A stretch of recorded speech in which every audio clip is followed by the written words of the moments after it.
Can you hear me? No. I just unmuted. Can you hear the stream? Hang on, let me refresh it. Can you hear us, Will? Yep. Okay. Well, I can hear you talking right now, Right, you can hear me. but give me 1 second to refresh the YouTube stream and see if I can. Yep, it's coming through loud and clear. Okay, good.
Hey, Dennis, how you doing?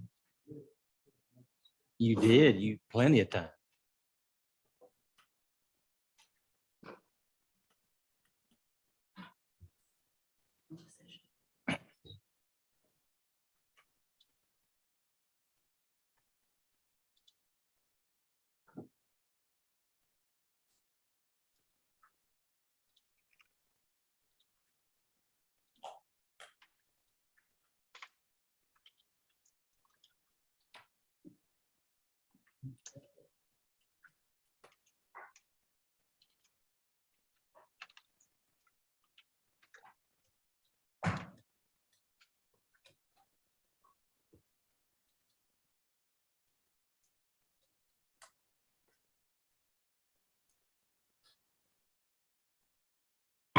Okay, it's 3 o'clock, 3:30, I'm sorry. We're going to go ahead and call the meeting to order. This is a board workshop, Tuesday, January the 18th. The Texas Government Code permits this Board of Trustees to meet in a closed executive session for the following reasons, among others: to consult with the college district's attorneys on matters deemed privileged by the Texas Disciplinary Rules of Professional Conduct or Government Code 551.071, to deliberate regarding real property under 551.072, a prospective gift under 551.073, certain personnel matters under 551.074, security devices or security audits under 551.076, and economic development negotiations under 551.087. If the board meets in closed session, we will announce the particular section under which we will be doing so prior to initiating the closed portion of the meeting. I've been informed that no one has signed up for public comment, so we will move on to item 3 in our agenda, presentation of the district-wide facilities master plan related to campus operations and locations. And I believe Mr. Cervantes is going to take the lead on that portion. Thank you, Mr. Chairman. Good afternoon, Board, Dr. Hensley. This evening's workshop, or this afternoon's workshop, I can get this to move and I can't.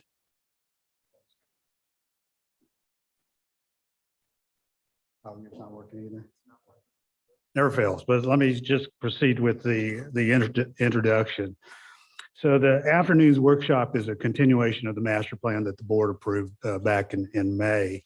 And our expectation is that we're going to provide additional information to the board, kind of a reminder of what we went through in the workshop, or information that we learned from the workshop, but then also some additional information that we've gained since that workshop.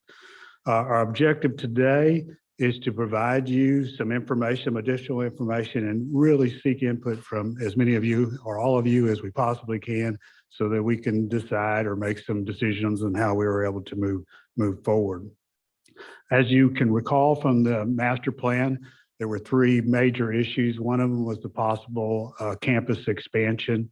And then we also discussed options for Seeley and the Schulenburg campus. And those are the 3 highlights that we're going to go through today to provide you as much information as we can.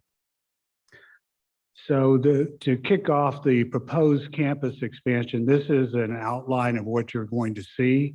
I won't read all of them. It's pretty similar for both the Seeley and Schulenburg campuses that will provide you similar sort of information.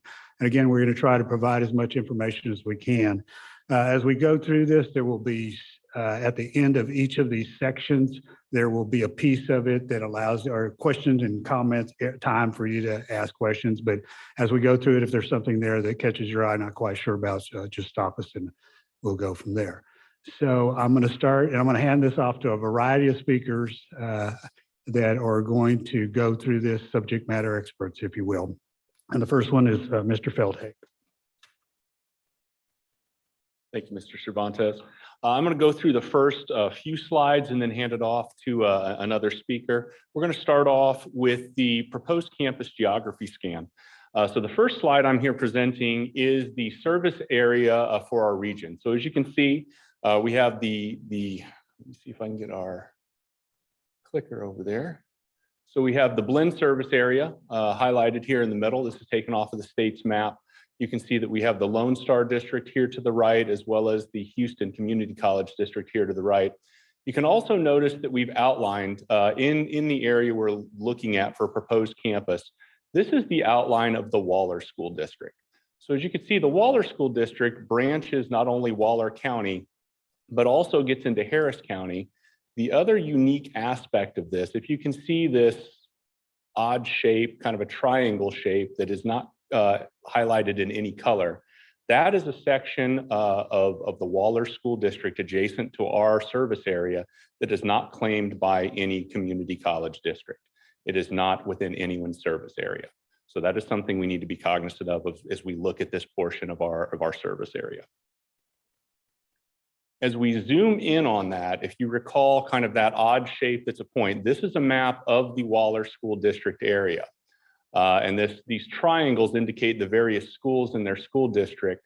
And so you can see their school district branches between Waller County, which is within Blinn service area, and Harris County, which is in no one's service area. And you also need to note that the Waller High School is in that section of the county, which is not in anyone's service area. Now, this portion of not being in any service area, this is something that the state has put together a commission, and they are currently assessing, or they will be assessing, what to do with these types of areas. So this is something that could be in flux based on that commission's recommendations. Further information from the master plan is this slide, which talks about the geography. And this slide is packed with a lot of relevant information. Again, the red outline in this area indicates the Blinn service area, which you can see getting over here towards the Waller County. We have the same area. This slide also indicates the taxing district. So you can see the Blinn College District taxing district here in Washington County, the Lone Star taxing district, which comes right up to that area that's not in anyone's service area, as well as the Houston Community College taxing district, which stays down there in Harris County. This also indicates growth in the area. So the darker blue areas are the areas of greater than 2% growth. And you can see as we go west of the Houston metro area, that area goes from a darker blue and begins to get lighter blue. So you can see the Waller County has portions of the darker blue, and then it gets graded into the lighter blue. And then the circular area is a drive radius that Gensler had overlaid in this master plan to generally show you what a commuter campus would look like, kind of a catchment area for that.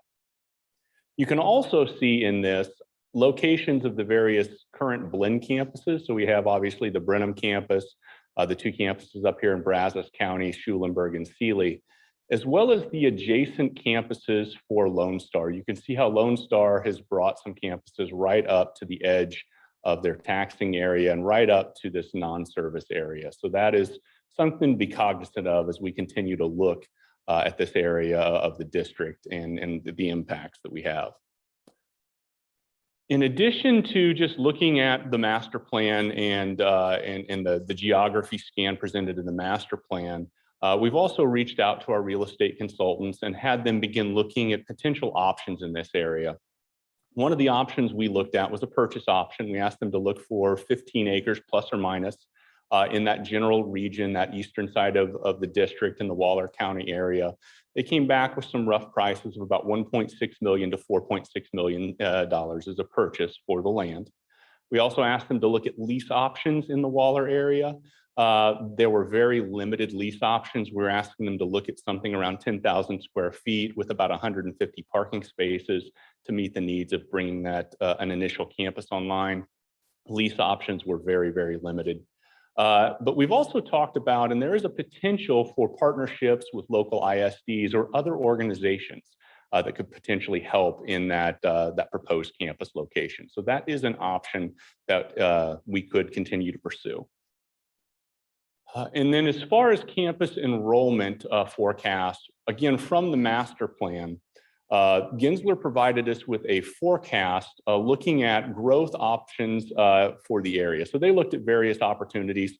What we want to gain from this isn't necessarily the starting point. We needed to put a starting point down at 1,500 is what we showed, but obviously that's very dependent. What we really are looking at here is the growth. And so what the growth is showing is from the 2026 to 2030 timeframe, Gensler is projecting a 2.4% growth for this area on average, which obviously with 1,500 students starting would be about 152 students.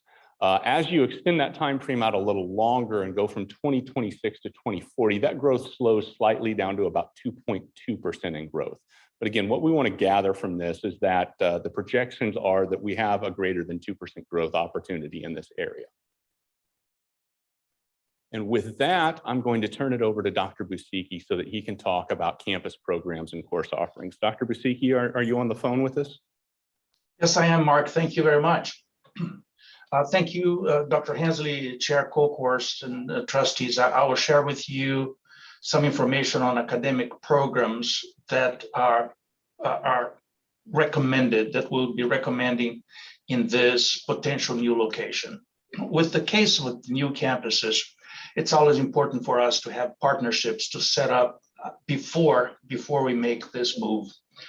So, and the programs that we would offer with these partnerships should be as wide as possible so that we are not committed to a long-term program that might require a lot of initial investment. Therefore, a liberal arts program would probably be the best way to start, either to support the potential partners that we would have in this area, which would be a higher institution of higher education, or ISDs like Mark was mentioning.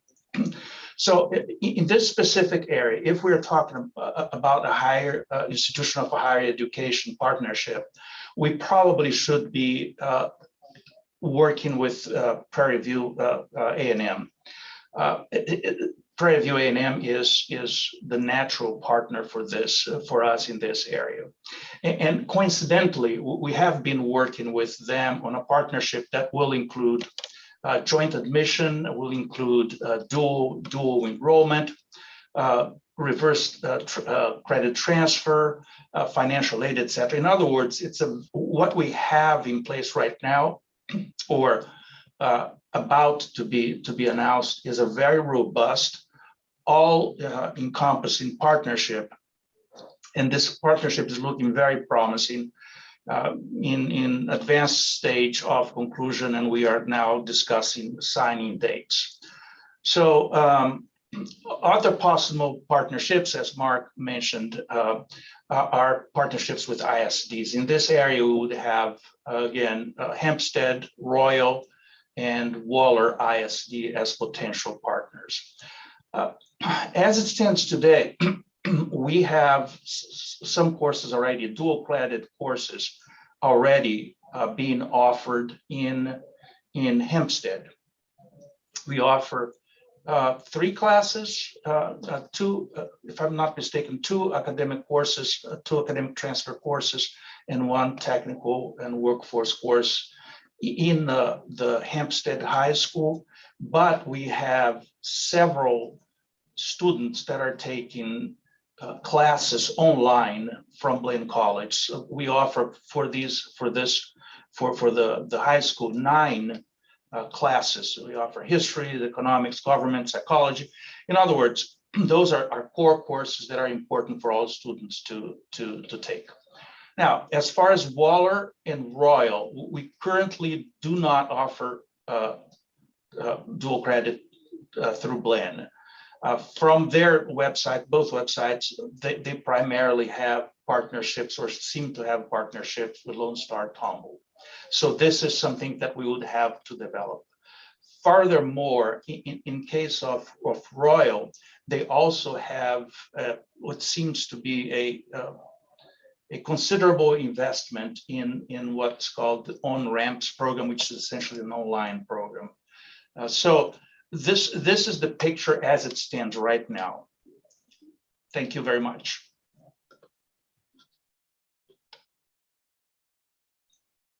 Can we? Trustees, next we have Jay? Jay Anderson joining us online as well. Thank you, Mr. Feldigi. Thank you, Dr. Basicki. Good afternoon, Chair Colcourse, Dr. Hensley, trustees. As this point is made in terms of program offerings and new program development, non-credit or credit-free programs, as well as associative applied science degrees, would be developed based on targeted occupations list and stakeholder requests. In conjunction with that, these programs, as new programs, would be developed with Occupational Advisory Committee guidance, which is required for new program development. A very straightforward slide. And with that, I'll transition and hand off to Mr. Guajardo.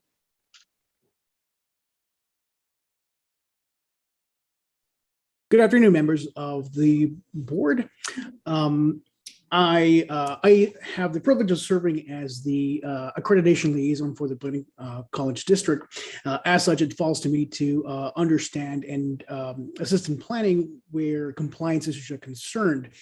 And so any action like this, this opening of a new campus would require prior notification or potentially prior approval from SAC-COC. This involves a number of things, but primarily I just want to focus our attention on the idea that it would require the submission of prospectus at least 1 full year before the planned opening.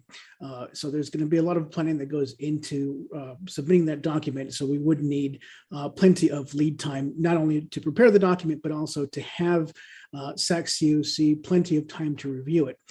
As part of the review, there is a concept called extensive review by SACS COC. That's how they will evaluate whether or not to grant approval for this new site.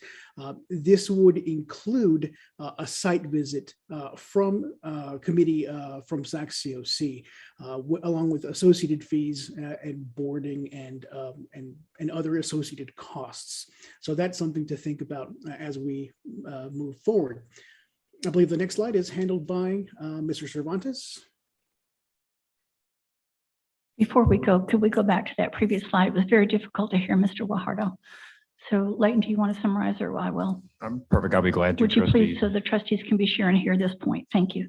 Thank you, Dr. Hensley. Trustees, just so we're all on the same page with that SACS slide, what this is saying is there's some extensive review that has to be done by SACS before you can start a new site, which does include an on-site visit to look at the specifics of facilities and programs and all those sorts of things, which is why we would need a year lead time in order to draft that prospectus, submit that in time for approval, and also have that site visit as well. So you're looking at least a year lead time before you could open a new campus based on SACS guidelines.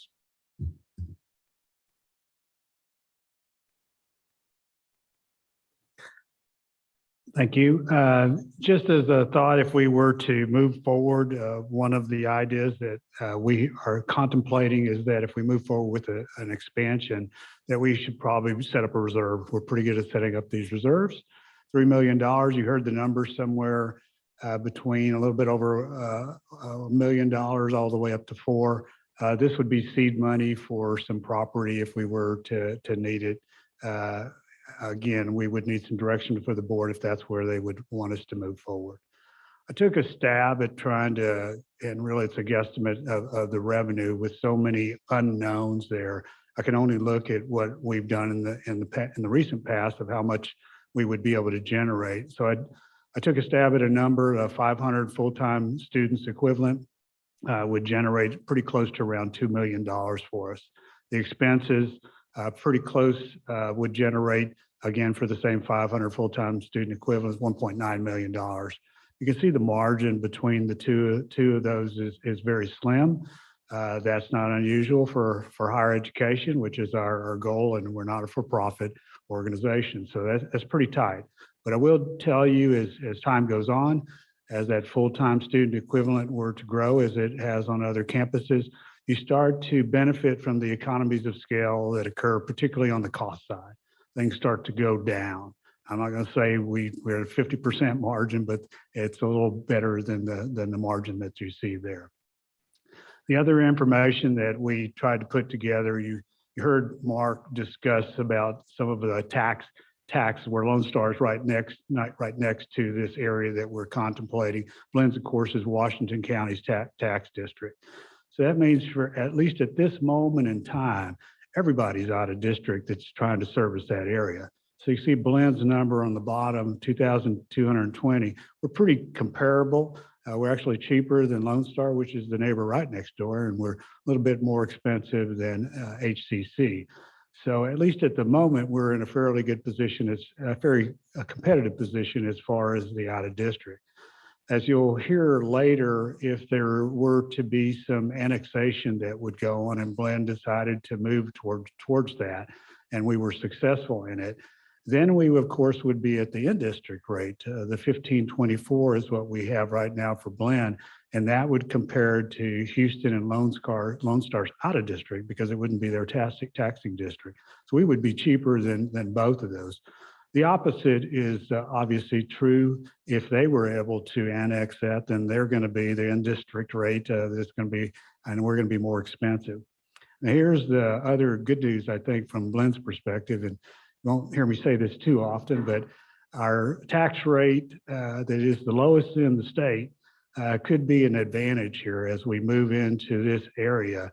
Our tax rate is about half of what you will see in Lone Star as well as HCC. So frankly, we'd be a better dance partner, at least for as we weighed that particular tax rate. And now Mr. Feldhakes is going to come up and talk to us about some of the options. kind of like popcorn tonight.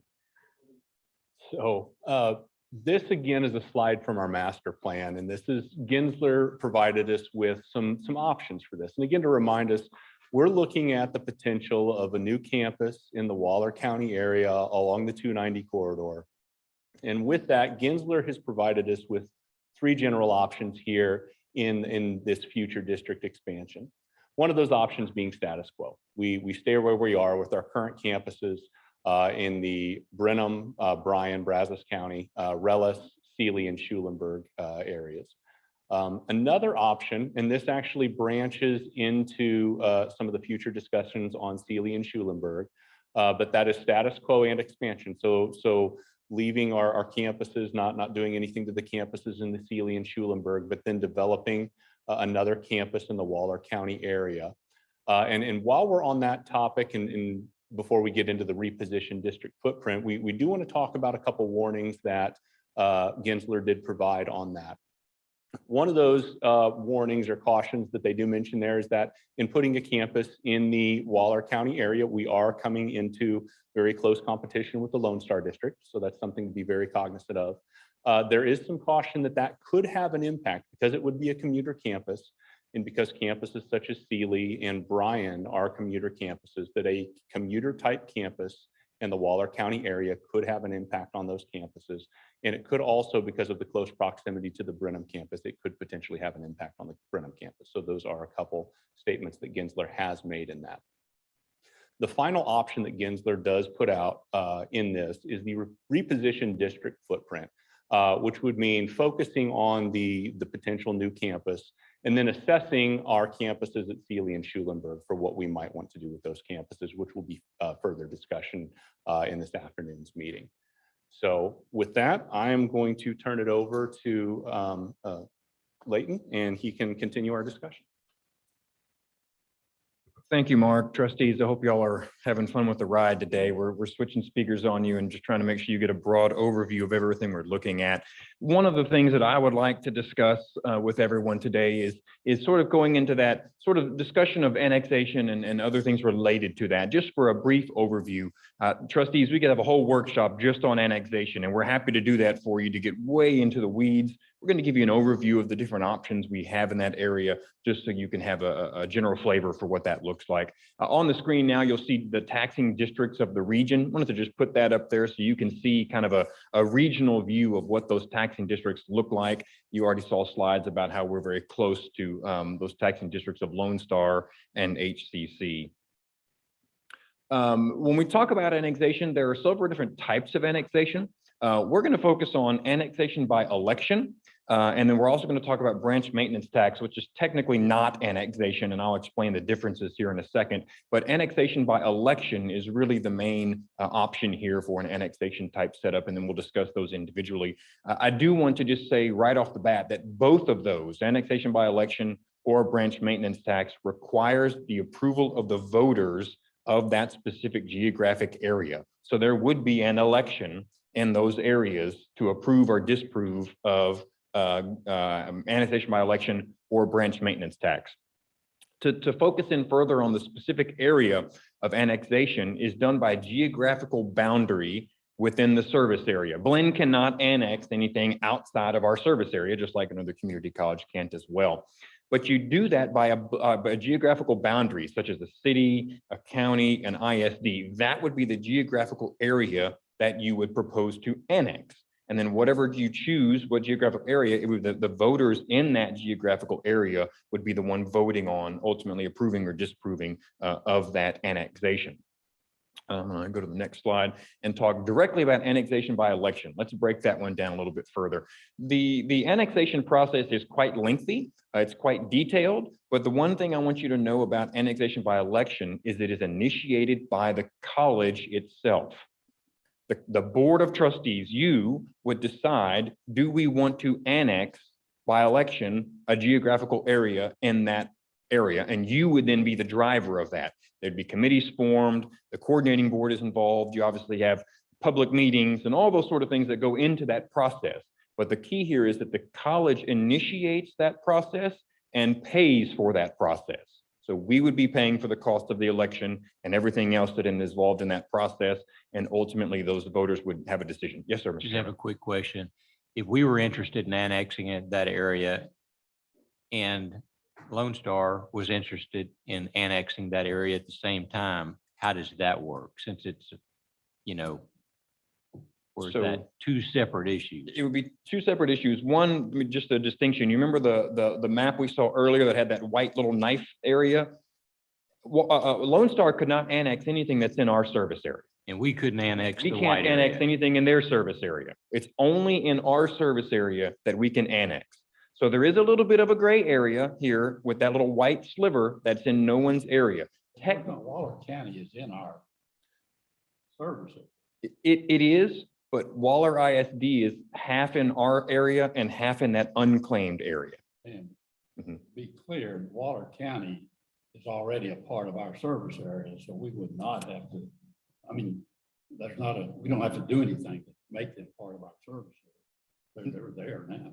They're in our service area, but not our taxing district. Sure. So we don't have to do anything. They're in our service area. So we can operate in Waller County right now because they're in our service area. We wanted to do it like we did in Brazos County. We could just go do it.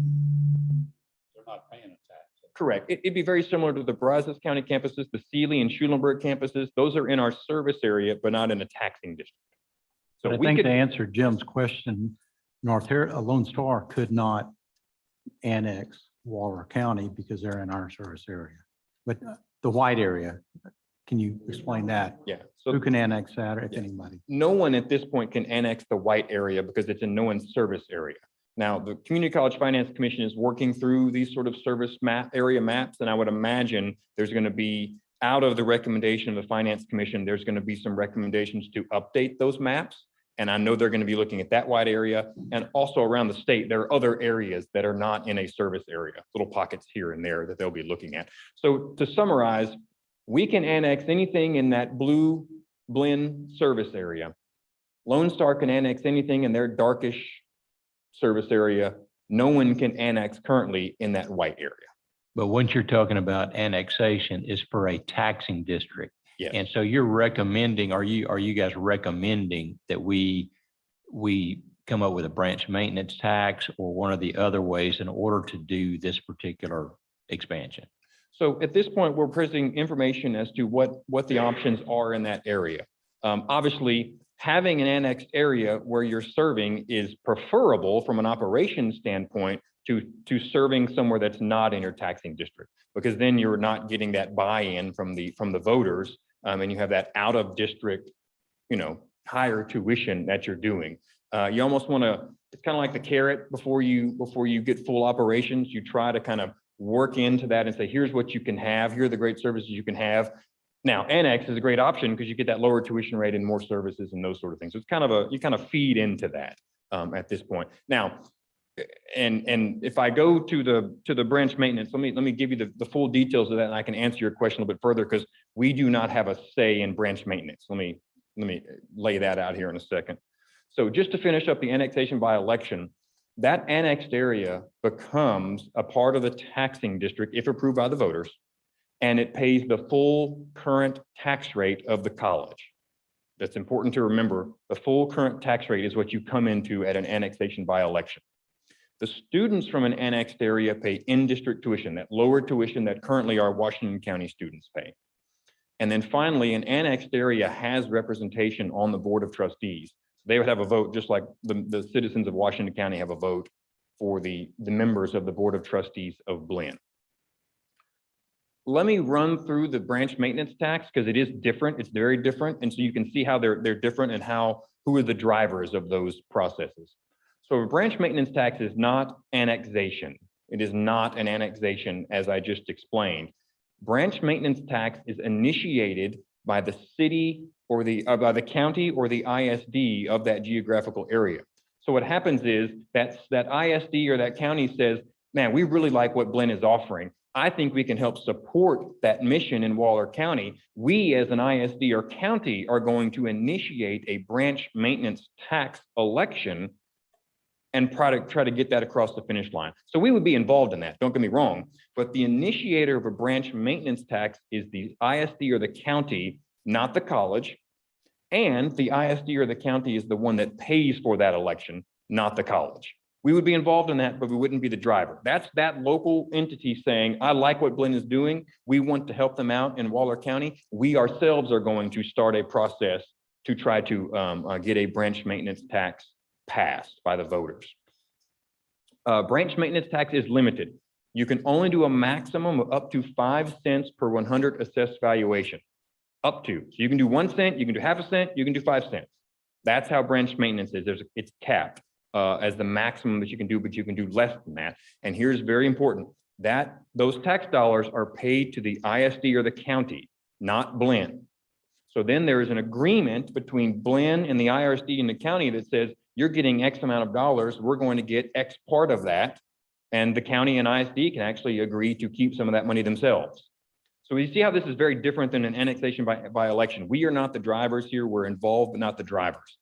The students from an area that is a branch maintenance tax pay out of district tuition with one caveat. There can be an agreement between the board of the college and that specific area to pay a different tuition rate. You can have an agreement that says you're not going to pay out of district, you're going to pay somewhere in between in district and out of district. You can have that agreement, but that is a separate agreement that is not branch maintenance, does not make it in or out of district. It is out of district under branch maintenance tax. And finally, on a branch maintenance tax, that area does not have representation on the Board of Trustees. So I'm sorry to run through that quickly, but I just want to show you the two flavors there of what we have. There are other options, but these are the two options that are really at the best. Yes, sir. Refresh my memory, but our current property tax valuation that's paid in our county is how much per 100? It's $5.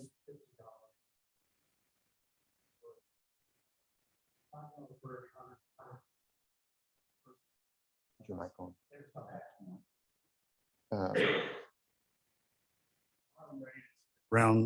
Our rate is around 5 for every $100,000 evaluation. So they're going to pay about $50 for that in Washington County, as well as this one if they were to adapt So it, basically the same as what this Washington potential County. branch maintenance tax. Yes, that is one of the drawbacks of a branch maintenance tax in light of Blinn's current tax rate.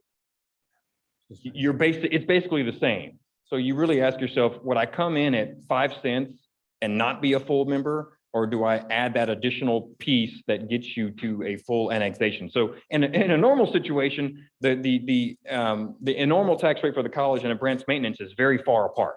But in our case, they're very close together, the maximum for branch maintenance, because it's up to 5 cents.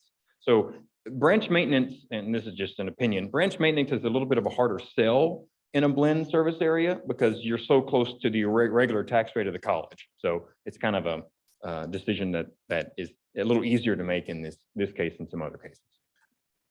Yes, sir. Since it needs to be initiated by see what part of their wide area. So how does that impact?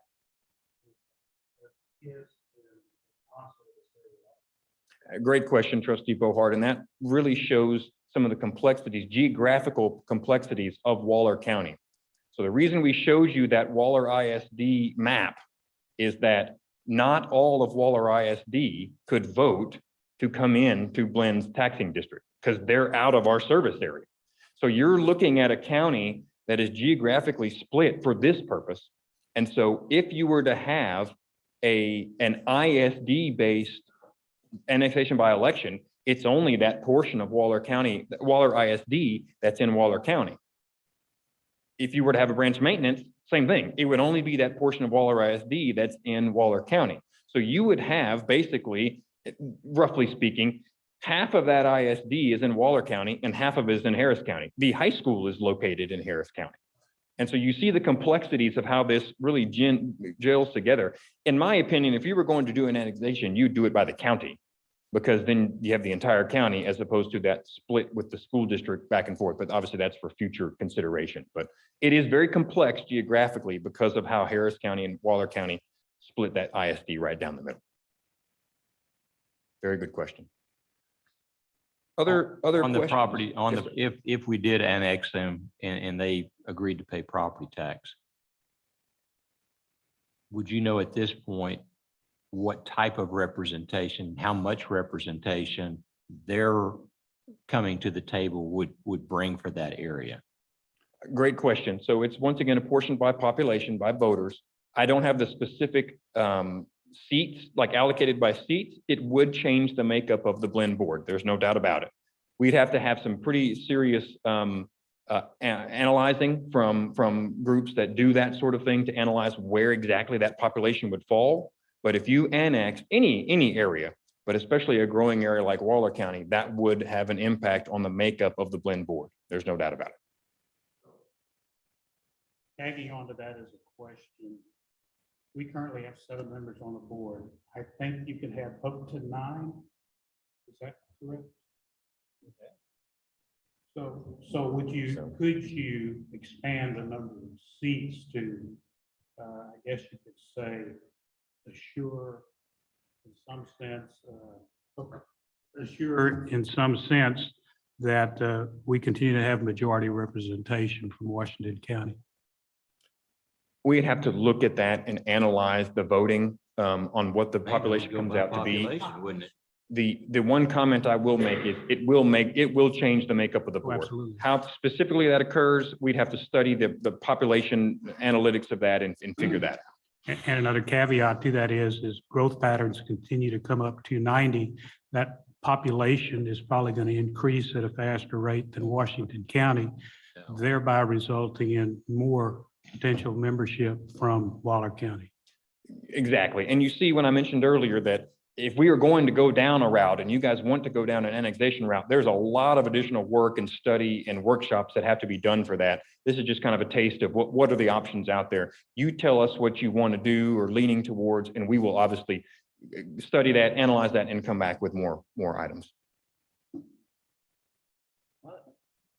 Yeah, I think there's kind of 2 issues. I mean, I think we need to determine the value of whether or not we want to service that area. Then determine how you're going to finance, how you want to try to finance. But I mean, we went through a lot of that same discussions we've had in. I mean, I couldn't recite it all now, but I mean, if we had them paying a tax over there, we wouldn't be sitting here. We'd be meeting over there, you know. So I mean, that's part of what we need to resolve. But I think we don't have a tax over there, right? And so I mean, we've made the system work without a tax. We need to me, we need to try to think through that also and see if it, you know, what could be done to keep it.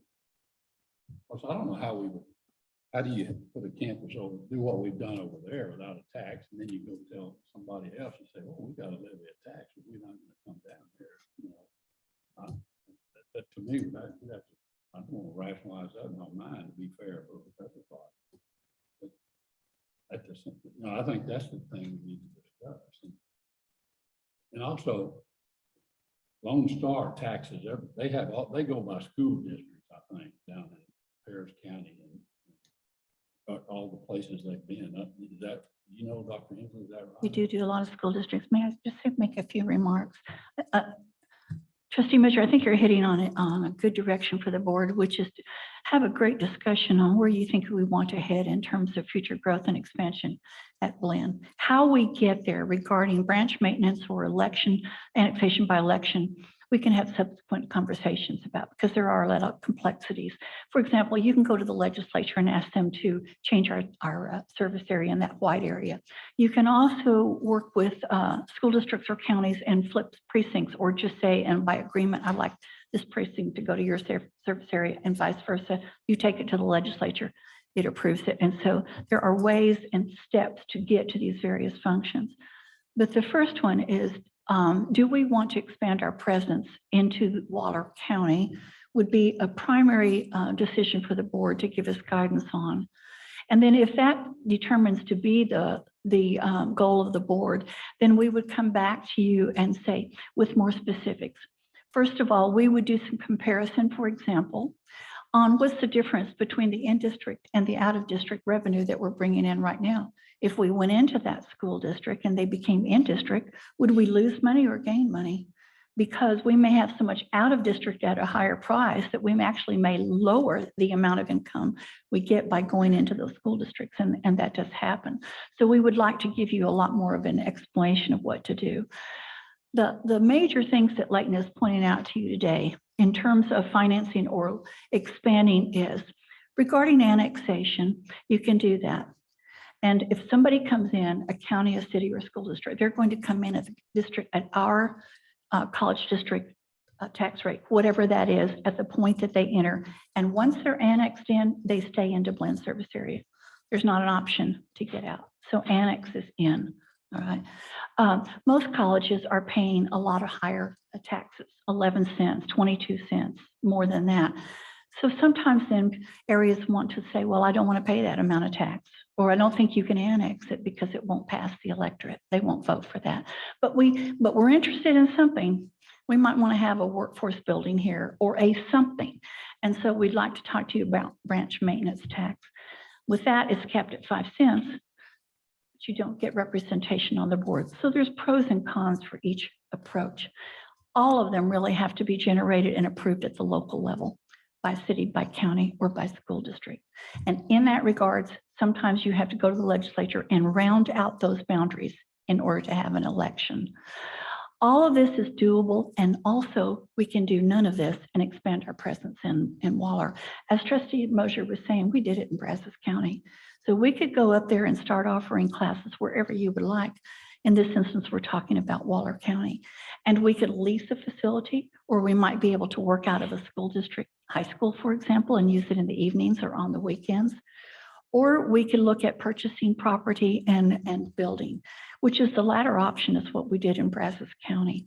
So I don't want you to feel constrained on trying to decide today, well, do we want to do annexation or do we want to do branch maintenance? I think what Mr. Mosier is saying is really from the board's perspective, do you see a need for Blinn to expand per our master plan into the Waller County area? And if so, then we would come back subsequently and give you more details with each discussion as how we might do that, if that's helpful. Let me ask another question, and this goes back to some other stuff, and if you think want to finish this part and come back to it, I can wait. That we might want to do that so you see all of Seeley and Schulenburg and then come back to this. But I may want to add just one more comment, trustees, before we lose this topic, and that is the trustee Bohart's issue of what does this do to the Blinn Board of Trustees? That has been important and has been talked about over the years, and I think it's worthwhile to mention it now. And thank you for bringing up that topic. If you expand via branch maintenance tax, it will not touch the composition of the Blinn Board of Trustees. But in prior years, and I've worked with attorneys, and several of you have been on the board for a while, remember that I've shared this with you, that it is very likely that if Blinn moves into a highly populated area with a significant number of voters, that it absolutely will change the composition of the Blinn Board of Trustees. And further, our board is comprised of positions by place as well as by at-large. And you can do some changing of the numbers of places and the numbers of at-large. But no matter how I looked at it, whether you stayed and went fully fully at-large, or whether you stayed with a mixture of by place and at-large, that it would change the composition of this Blinn board. And the information that I have right now is several years old, but we would reassess that and bring you up to date. And not only that, but it would be publicized, because these entities, when they have an election, either one, annexation or branch maintenance, that has to be published in the paper. And it requires some legal postings, and you have to know this and publish it. So they will know exactly what's going to happen on their tuition rate. They're going to know exactly what would happen on their representation, potentially on annexation to the Board of Trustees. And they would know exactly what they were going to get, whether it's a discounted tuition rate, or if it's going to be a facility, or if it's going to be a workforce center.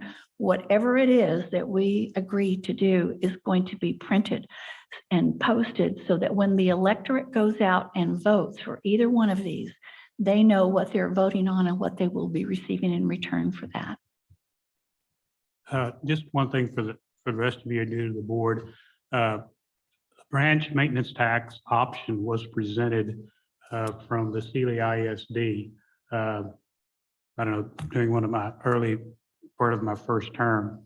The administration at that time here failed to take one additional step. Otherwise, it probably would have been a success because the Seeley ISD had the full backing, or they felt the full backing of the people in the community.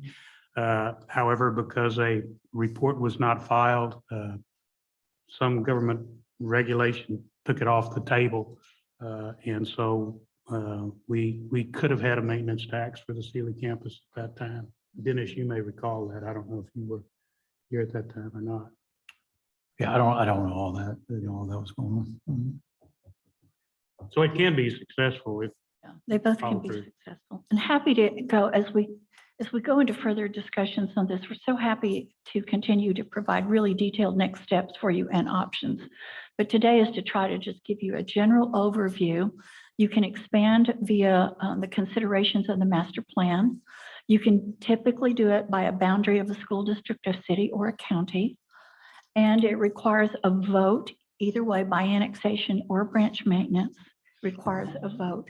Annexation then does immediately come into in-district tuition and does have ability to vote on in the Blinn Board of Trustees. Whereas branch maintenance is only done by the county or the school district. It's capped at 5 cents. There is no vote on the Blinn Board of Trustees. And you can agree to have a discounted tuition rate between in-district and out-of-district with those options. And those funds flow in the branch maintenance through the other entity and then through an MOU or interlocal agreement to Blinn. So that's your big umbrella takeaway for that.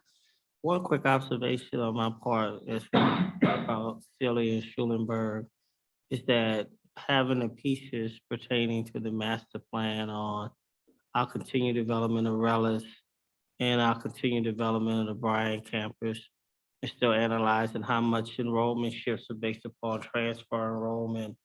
And of course, the big C factor, the COVID factor of, again, if Lone Star is doing online and trying to be virtual to avoid other things, how do all of those pieces in the puzzle play? So again, I'm just interested in hearing the rest of the presentation and then gathering more information as it relates to where we're going within the last 2 years in terms of enrollment being flat, enrollment dropping. Are we having transfer enrollment? That's why we see increases in Seeley campus, but decreases in the Bryan campus. So I know that's for later on down the line, but I'm interested in hearing the rest of the presentation. Thank you, trustees. I'll just make a comment. I appreciate the discussion. This helps us to know what you're thinking, where you're going. That helps us to kind of get you the information you need or want. And I really do appreciate the discussion. And as Mr. Mosier said, the first decision is, do we want to expand? Then we can figure out how we do that. So right. Thank you so much for those comments. At the end of every section here, you're going to get kind of a pros and cons. This is all about discussion. We want to just encourage this open discussion, continue to have this on each of these pieces.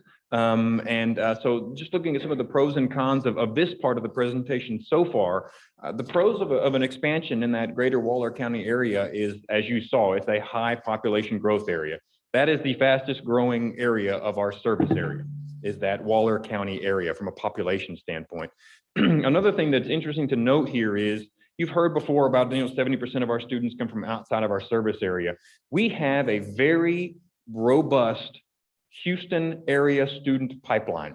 If you break our students down from their county of residence, their county of origin, Harris County is the #1 student population group for Blinn College, students coming from Harris County to Blinn College. This would be a further way to capitalize on that already robust pipeline. You have an outpost out there that's closer to that Harris County, Houston area, and that would be able to make it easier for a lot of students to further from that area to go closer to home and then have another option, another Blinn option closer to home. So we already have a very high student pipeline from that Houston area, and this would further capitalize on that. This would also allow for further developments of relationships. You heard from Dr. Busicki with local ISDs, with the ISDs that are in Waller County, and also universities. I'm very excited about the work we're doing with Prairie View A&M and how that's coming along. And I really think that this would only further those partnerships that are already in place and blossom them even further. One of the other pros here, this is the proximity to major transportation corridors. I mean, you've got 290, you have I-10, you have the Beltway, you've got all of these major transportation corridors that are within minutes of this area. It really plops you down right into a very high growth, high transportation corridor area in the Waller County area. Some of the cons, you've seen this with the information we presented to you. We are in the backyard of some of the largest community colleges in the state in this area. Lone Star, Houston Community College, you saw their taxing districts and service areas come right up to that boundary. And that kind of feeds into the second one. This is a highly competitive area for students. The tuition rates are competitive, the services are competitive, and we would be competing against some of the biggest community colleges in the state. One of the other cons is that there is an initial investment cost.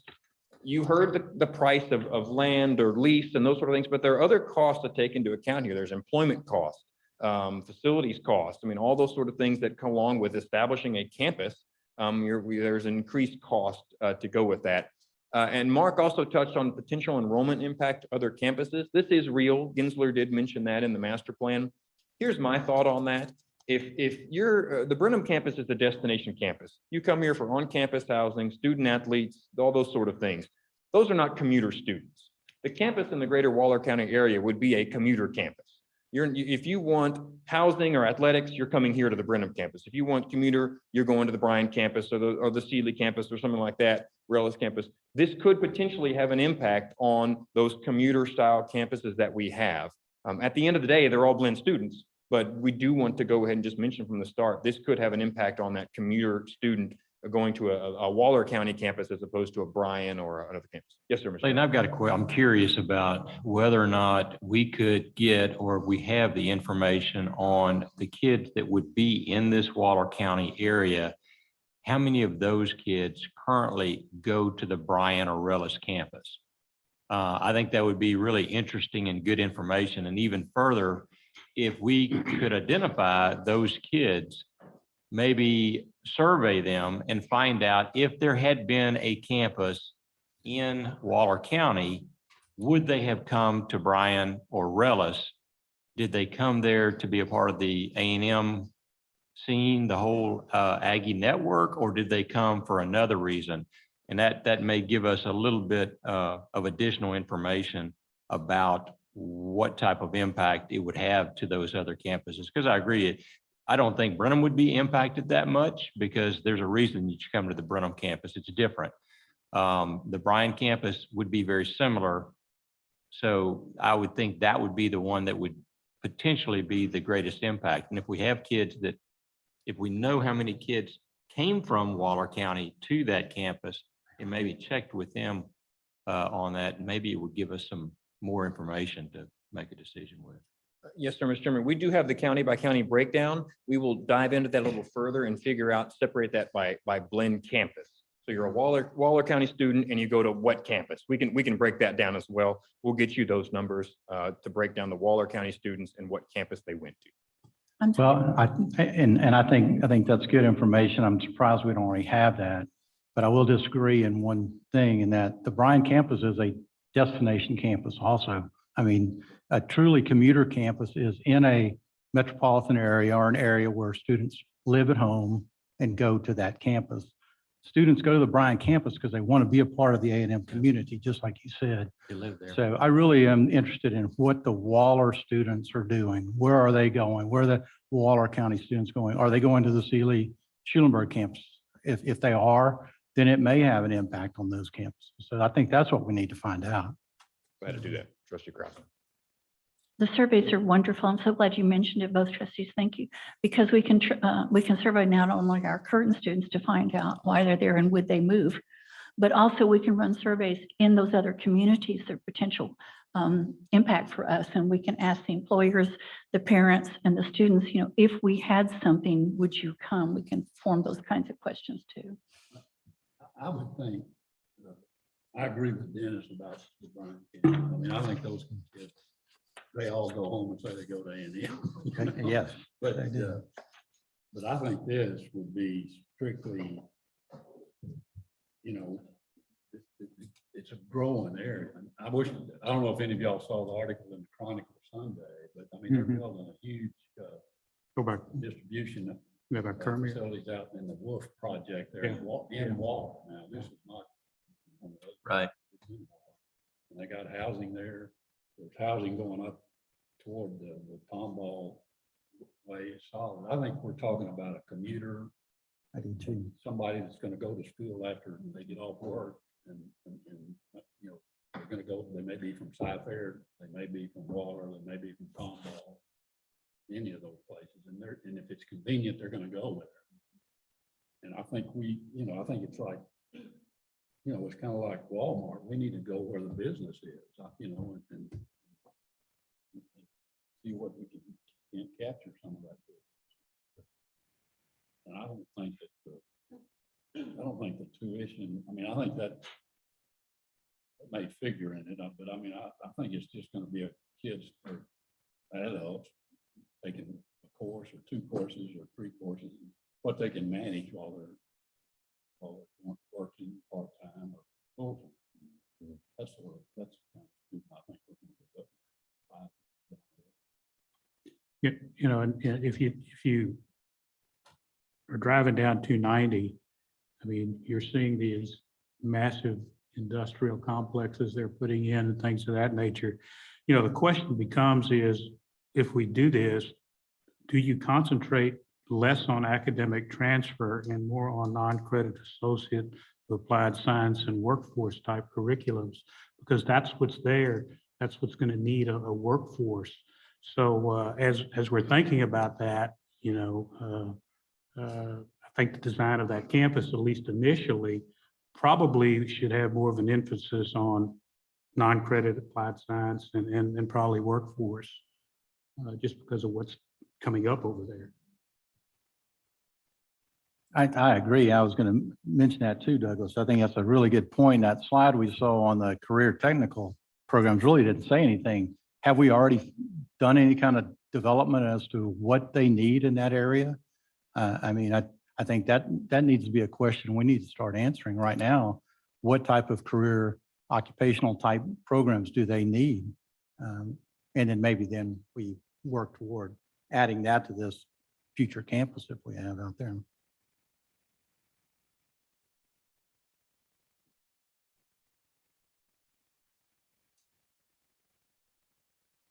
Thank you, trustee. This is just a time to park and talk about this part of the presentation before we move on to the other. So I appreciate the questions and comments. I have one other question before we move on to the next. Go ahead, Charles. I'll go next.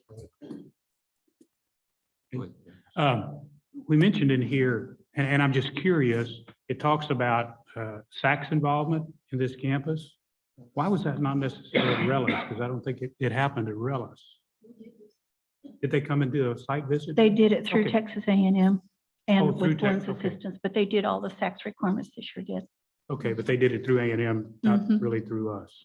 Mhm. Okay, They were the lead for it. okay, Mhm. okay. I also think we need to keep in mind that it's going, if you go north out of this area of Waller County, the growth area, it goes into Grimes County, which is in our territory. And I think there's a significant amount of planned growth going on coming up east, whatever that Aggie Freeway and all that. 249. 249. Going out to.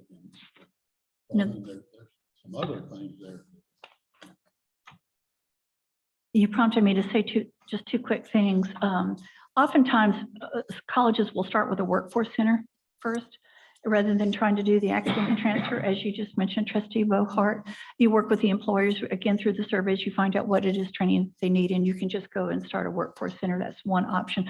Second thing that Mr. Mosier mentioned made me think of to think about too, you don't have to necessarily look at one location.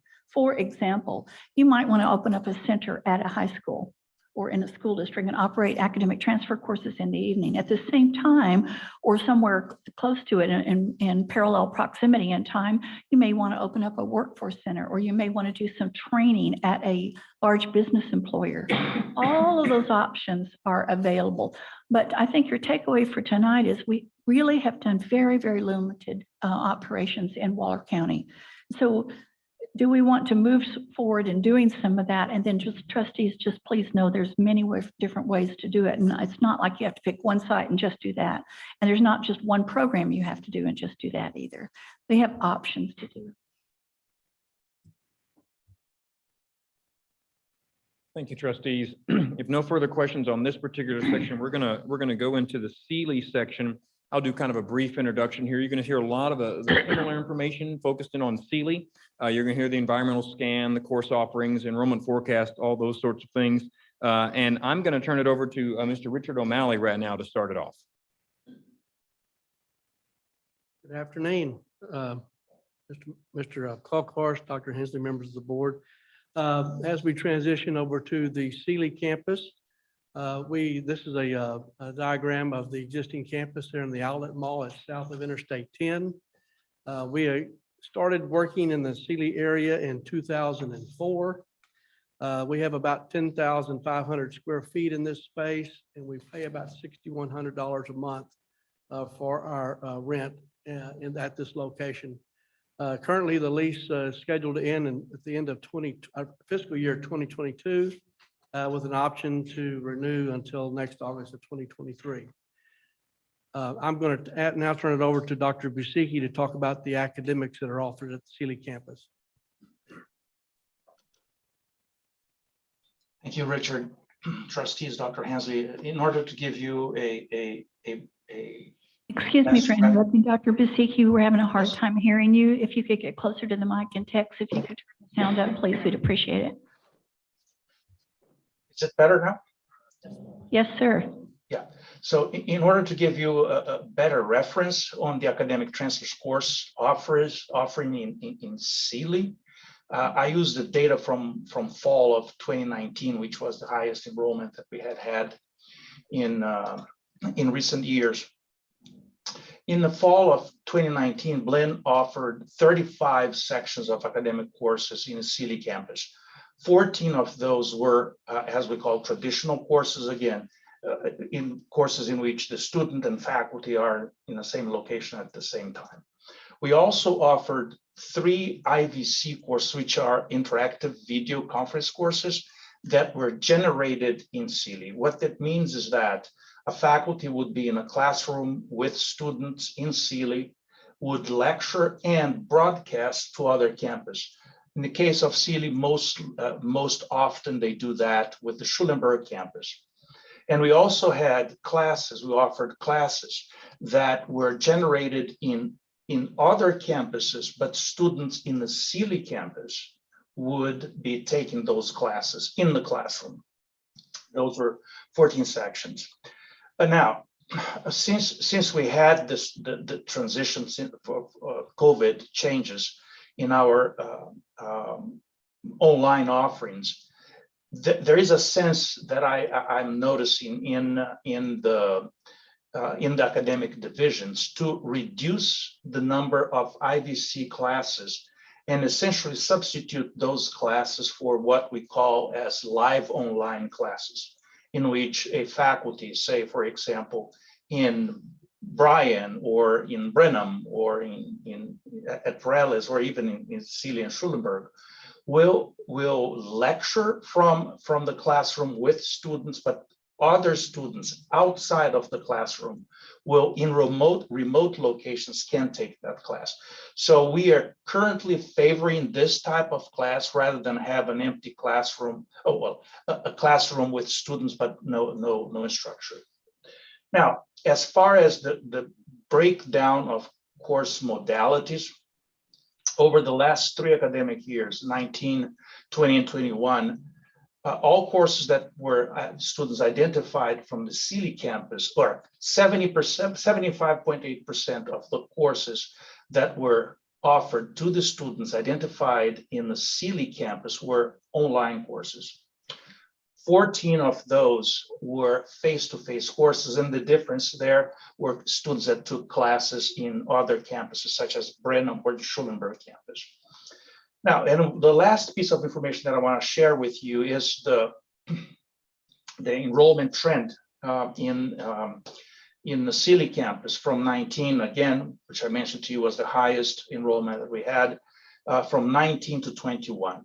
In 19, we had 125 students. In 2020, we had 53 students. And in 2021, we had 38 students. Obviously, 2020 and 2021 were very difficult years for the college and for those campuses. But what we notice is a steady, steep decline in enrollment in that campus. With that, I will pass it on to my colleague, Vice Chancellor Anderson, that will talk to you about the non-credit or workforce classes. Thank you, Dr. Basicki. Again, Hey, let me Chair. break in for 1 second. Trustees, the enrollment you just heard from Seeley is in a later slide. We're going to cover that later. The numbers are in the slides about 4 or 5 down, just so you know. Go ahead, Jay. Thank you.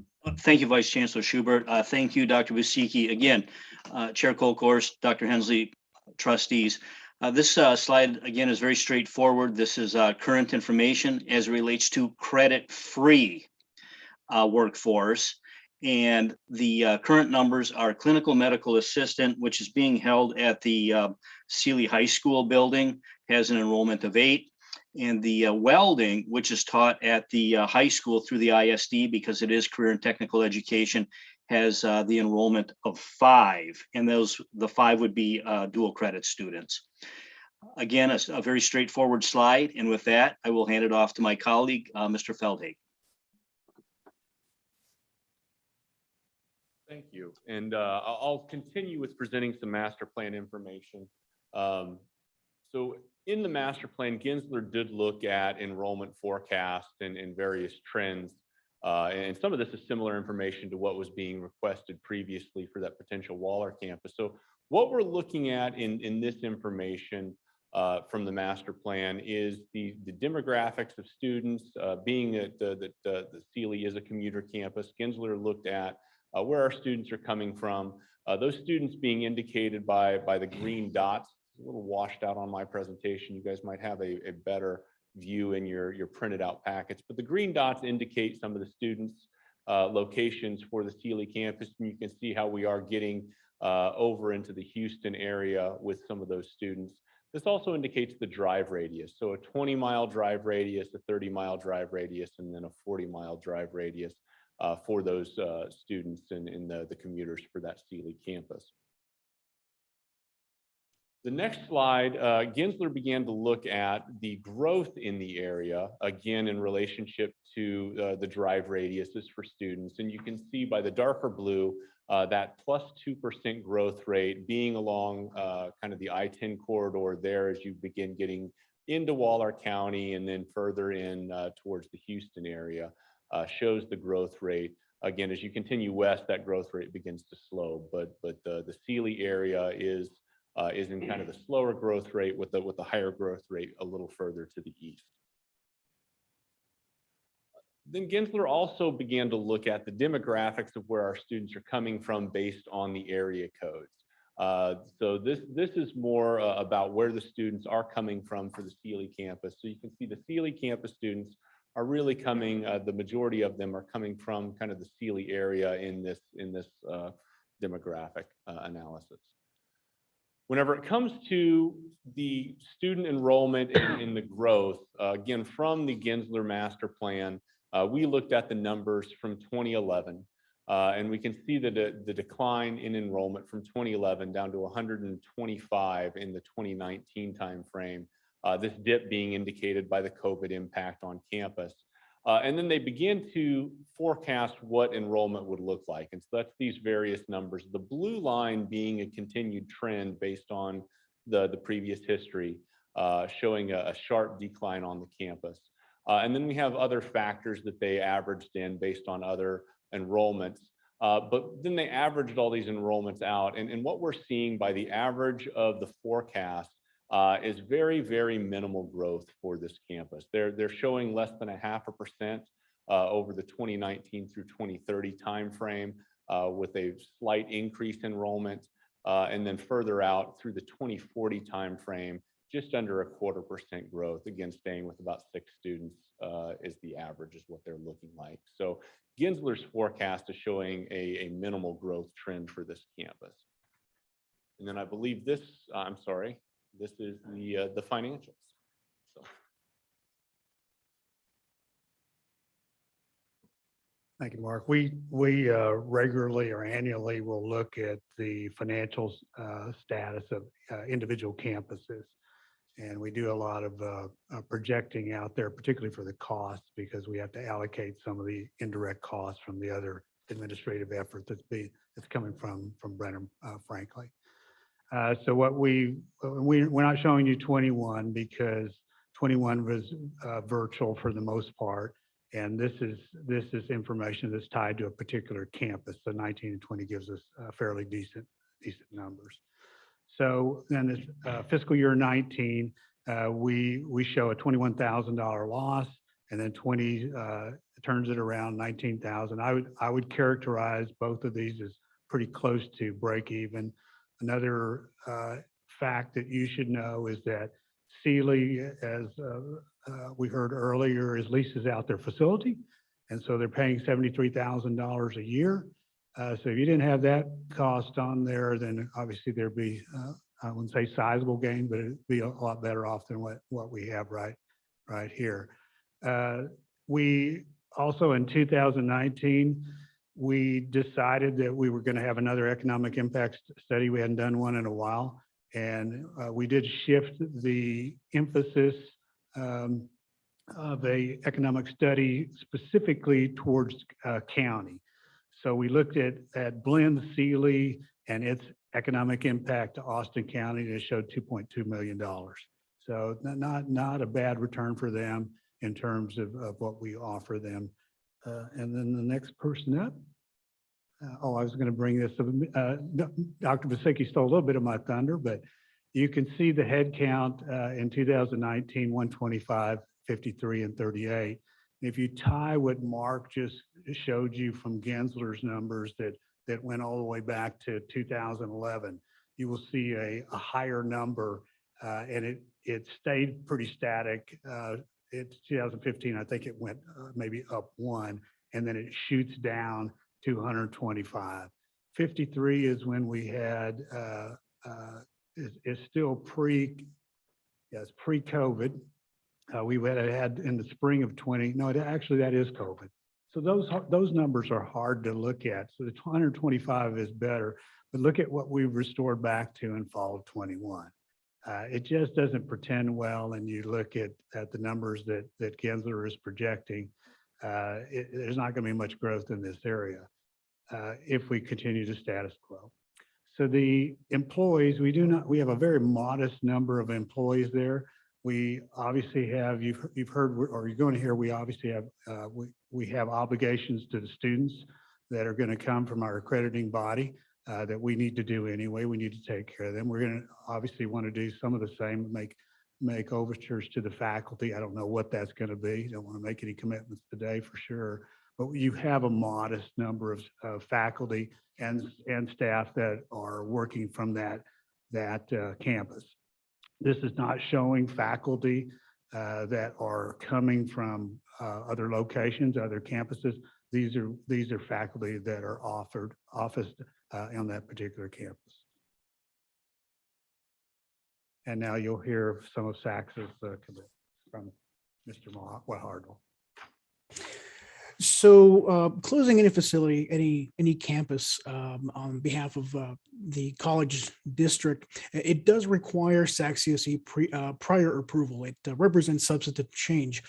And so speaking about the timelines, the Board of Trustees would make a decision to enact that kind of approach. And we would need at least 1 year prior to the planned closure date in order for us to complete that process.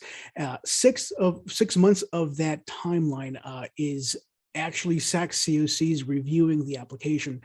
And the application is in the form of what's called a teach-out plan. It's basically a document that says, these are our obligations to our students. These are our obligations to the faculty and staff that are at this facility. Here's how we're going to make sure that the students can complete the planned course of study, and here's what we're going to offer the people that are employed at this facility.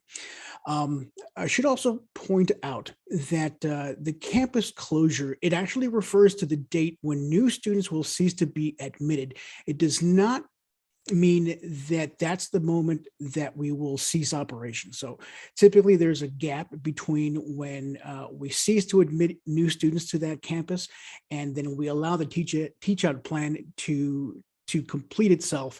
It's usually a couple of years. And so that way those students are able to complete their course of study in a reasonable amount of time. So there's a gap of time there where the campus is technically closed, but it's still in operation. So those are all things that we need to consider in our planning process.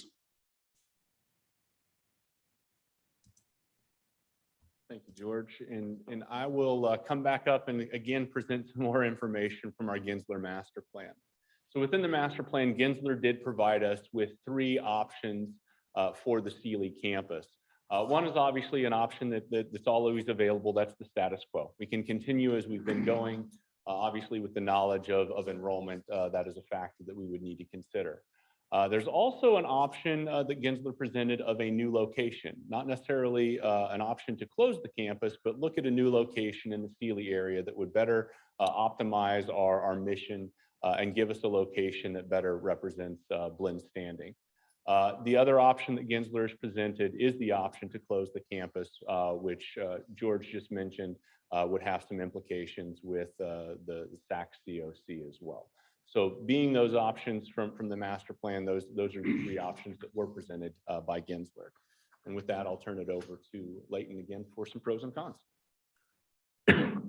Thank you, Mark. Trustees, it looks like I've got the batting cleanup on all these. So we'll kind of go through some pros and cons and have some questions as well. So as you've seen this information regarding Seeley, one of the pros about this, and you'll see this with Schulenburg as well, is that these campuses provide a needed service to that community. Having that campus there does provide that service to those students that are from that area. It allows them to stay closer to home and take those classes with an opportunity they would not have if that campus was not there. One of the other pros is that it's a leased facility, so you've got a little more flexibility with that facility and the length of the time that it is committed to that facility. Some of the negatives, you saw the projected enrollment from Gensler, and there's really no projected enrollment growth for the Seeley campus for the foreseeable future. You saw from Mr. Cervantes that it's break even at best on financial side from those campus operations. And finally, there is some limitation to the current facility. It is in a strip center. It is from a size, it's limited. It's also limited from a location. There's some major construction going on on I-10 right now that makes it very hard to get in and out of that campus, and that's been going on for a couple of years now. And also, it's a strip center setup. It's not a freestanding campus like you see at all our other campuses. It is that strip center type feel that we have there, and that shopping center it's in is mostly empty. There really not a lot of other tenants in that shopping center. So those are some of the pros and cons. We do want to just have a time for questions and comments, discussion, anything y'all have on the Seeley portion of the presentation.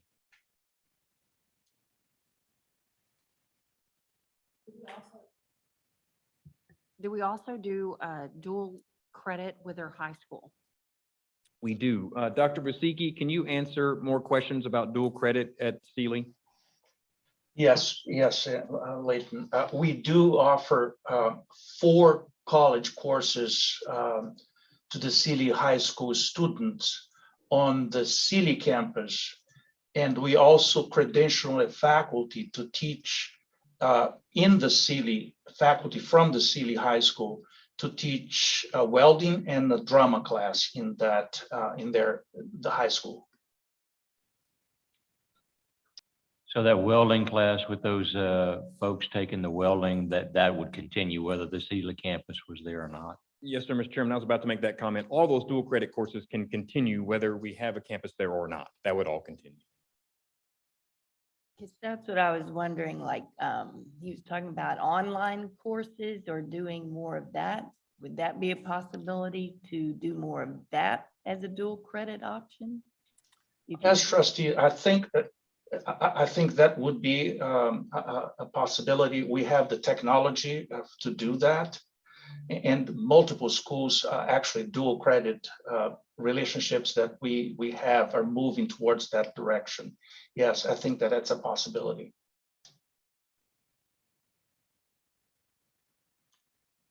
I think one of the things that Gensler Group brought up was brand and imaging.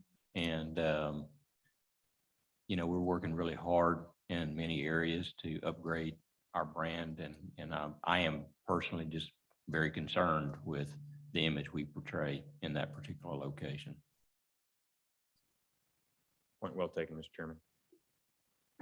Do we know if the high school enrollments, and I'm not talking about dual credit, I'm just talking about high school enrollments for those high schools are increasing or are they decreasing?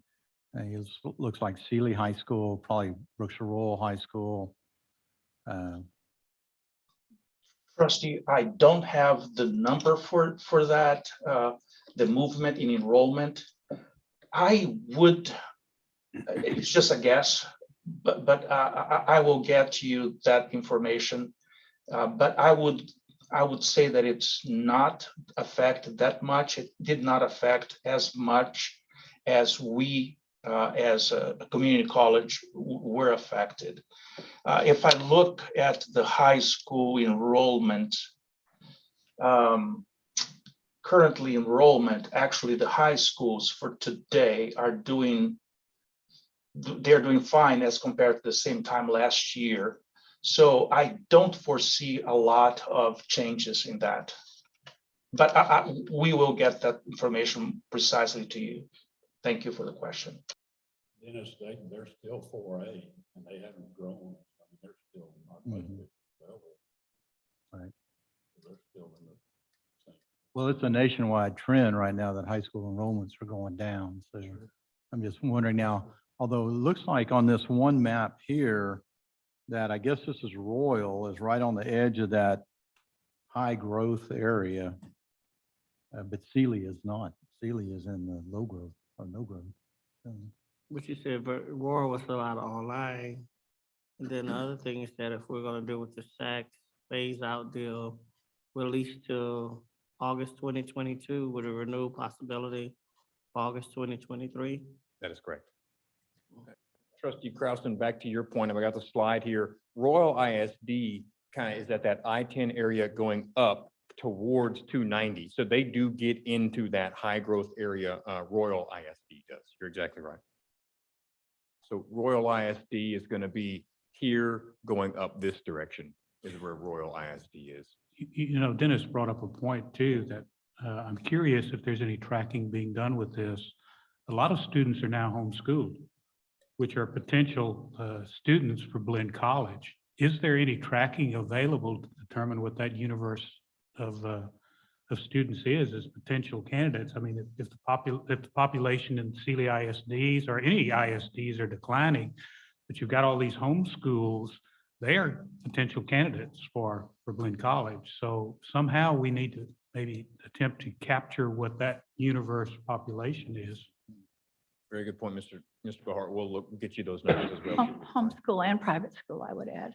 Yeah, We can serve them all and do. Mhm. And I think also there's a high school, I think there's a second high school in Fulton now. They got like two. Yeah, they're busting up. That area is That's growing. on I don't, there may be. KDISD. Yes.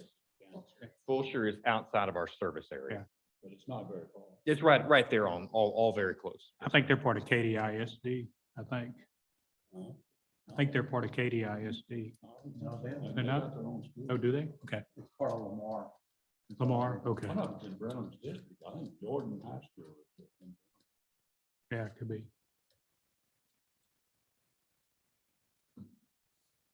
Very good discussion, trustees. What we're looking for here is just your thoughts and directions as we go forward. While these are separate topics, they are also related. And so we're just trying to get your direction and thoughts on the operations of these campuses. They're geographically close. All this area is very geographically close between that 290 corridor and the I-10 corridor. You're talking 15, 20 minutes in between there. So it's not like there's a long distance in between those two areas. So further comments, questions, anything that we can discuss further on Seeley before we transfer into the Schulenburg discussion? Do you think we can recapture the numbers that we even had down there? I mean, the 125 plus, I mean, is that a realistic goal or? That's a hard question to answer. Yeah, we would love to. But you see that impact of the going down, not only our actual numbers of Blinn, but also just the population in that area going down. I would hate to say that we've seen our best numbers in Seeley, but that's very possible based on that projection that we saw from Gensler, is that it's flat to no enrollment, or flat to no population growth. But I also think too that the way education is shifting, if they're being served through dual credit, then it increases the possibility that once they finish high school, that they're enrolling in one. And number two, we're seeing a decrease in classroom enrollment, but more online enrollment. It eliminates the need for the brick and mortar, but it still gives us growth potential in terms of enrollment, both through high school exposure as well as being able to do the online presence. So, That's right. because I think also with pros and cons, we haven't talked about the potential con of what it would mean to leave Philly in abandoned high and dry after having built all those relationships over all of those years. So that's a variable that you got to also look at as well. But if we're maintaining the relationships with the school, then we're technically not abandoning it, but still continuing to service that area. So you need to be sensitive to that too, because if we're trying to look to expand in another area, they may look at it as a template to be able to say, but they left Seeley, they left Schulenburg. If things don't go the way they like here, then they just may leave us too. So. Who takes the lead on like welding? If we have welding in Seeley, or what's the other one, health person or clinical? Health medical. That falls under Vice Chancellor Jay Anderson. I understand, but I mean, is that a shared thing, or is that do we do the whole deal, or we? Vice Chancellor Schubert, was that a question directed to me? The audio is a little bit on the weak side. Vice Chancellor Anderson, what he's asking, what Trustee Mosier is asking is, are we the sole provider of those workforce courses we are offering in Seeley, or do we do that with another entity? Some of the partners would be the high schools, and we have placements with health facilities for clinicals. Does that answer the question? So, Trustee Mosier, we are providing those courses. We have partners like the ISD and some medical facilities that we operate out of, but we are the ones, Blinn is the one providing those courses.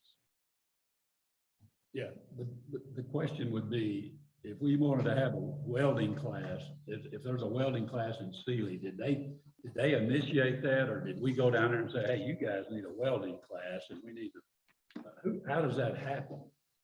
How does it happen everywhere, anywhere, here, there, or how?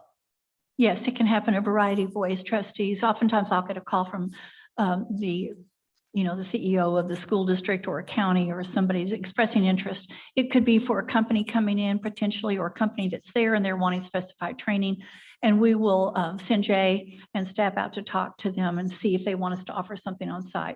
Regarding school districts, most of the time they either contact my office, Layton's office, or we have a school relations office within Blinn, but they don't know exactly who to go to. So they'll just usually reach out to me. We'll have the appropriate vice chancellor visit with them. And it can be done in so many different ways. Sometimes, for example, we will use their facilities. So in welding at Seeley ISD, they use it during the day and we can use it at night. Sometimes they want us to come in and be the teacher because they can't find a high school teacher to teach the course. They'll contract with our faculty to teach the course in this example, for example, Seeley ISD, we would go in and teach the class for them. But sometimes they have their own high school teacher and they want to open it up, and we want to open it up for community use in the evening. We'll send a faculty member down there to teach it. Thank you. There was a discussion, I can't recall if it was the city, there was an incentive that they were trying to pull back. Can y'all give us a real brief rundown on where that sits at this point? Yeah, on Seeley. You mean the Schulenburg EDC? Oh, that was the That's Seeley. Schulenburg. Wasn't Seeley. Yes, Okay. which we We'll will save that discuss. for the next We will one. discuss that in the next. I appreciate the heads up on that question. I'll be ready for it. But I do think it's worth touching on Seeley, just because we have some trustees who've been on the board before. I want to make sure all of our trustees know. There was some interest expressed in Seeley, as you mentioned, Trustee Bohart. It was after Dr. Volter left. And, I'm so sorry, I can't remember that president's name. Pardon me, somebody have to look at his name. Dr. Holt. Dr. Holt, when Dr. Holt was here. So three presidents back, there was a discussion with Seeley regarding a branch maintenance tax. That conversation grew, but never came to final fruition. I'll just put it that way. And so there have been off and on starts of conversations I've had with the school district and with the city and with the county, but there's nothing that's really moving forward at this point in time. I think that then I would just say that so that the trustees know, there is no discussion going on right now with Seeley, ISD, city or county regarding an expressed interest in annexation or branch maintenance tax as we sit here today. Now, we have had conversations. It could change, but as we sit here today, nothing. Now, what you're mentioning is Schulenburg. So if you're all right, Chair Colcourse, we'll go ahead and move to Schulenburg and answer all of those questions. Thank you, Dr. Hensley. You're going to hear a lot of the same information just focused on Schulenburg, and I'm going to ask Mr. Richard O'Malley to come up and kick that off. Mr. Schubert. This environmental scan that you are looking at here is a outline of the acreage that we're operating out of Schulenburg. It's the 4 primary buildings that we're operating and the parking lot that's associated with that. This property is the old Bishop Forest school that was in Schulenburg. We acquired it in 1997. It's on an 11-acre tract is the size tract that's situated on. There's presently 39,000 square feet of space. I might add that 11,500 of that was added in 2004 through an agreement with the city of Schulenburg in regards to their economic development tax that we're going to talk about here in a minute as well.